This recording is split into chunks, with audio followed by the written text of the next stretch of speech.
Oke, Assalamualaikum warahmatullahi wabarakatuh. Selamat datang kembali di channelnya Tohirin November. Terima kasih sudah klik video ini dan terima kasih banyak buat teman-teman yang sudah subscribe channel ini. Dan buat yang belum, silahkan dipencet dulu tombol subscribe-nya. Dan jangan lupa nyalakan lonceng notifikasinya agar kalian tidak ketinggalan video-video terbaru dan menarik dari channel ini. Oke, tanpa basa-basi lagi, kita langsung aja let's go ke tutorial cara login ke YouTube Studio tanpa dialihkan ke aplikasi YouTube Studio-nya. Di sini caranya sangat mudah dan gampang sekali ya. Namun masih banyak sobat-sobat YouTuber pemula yang belum tahu cara login ke YouTube Studio-nya. Oke, di sini kita bisa langsung aja menuju ke aplikasi Google Chrome ya. Jadi buat teman-teman silahkan dibuka dulu aplikasi Google Chrome-nya.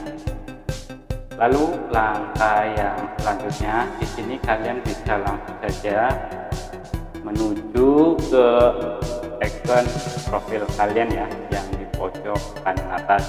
Jangan lupa di setting dulu ya menjadi mode desktop. Caranya seperti biasa, kalian bisa langsung aja menuju ke titik 3 di pojok kanan atas ya, kalian checklist yang namanya desktop tab. Lalu langkah yang selanjutnya ya, setelah kalian menceklis desktop tab, di sini kalian bisa langsung aja menuju ke setelan ya. Lalu kalian menuju ke bagian sini guys, ke bagian status dan fitur channel. Oke, di sini kalian bisa langsung klik. Oke, kalau sudah muncul seperti ini, kalian bisa langsung aja tutup ya, tutup, dan otomatis nanti kalian sudah berada di YouTube Studio-nya.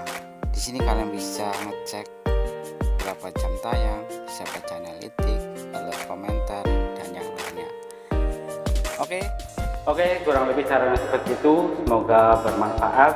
Jangan lupa yang suka dengan video ini, klik tombol like-nya dan tulis komen di bawah ya.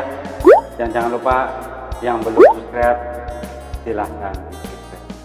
Dan pastikan nyalakan lonceng notifikasinya agar kalian tidak ketinggalan video-video terbaru dan bermanfaat dari channel ini. Sampai jumpa di video saya lain.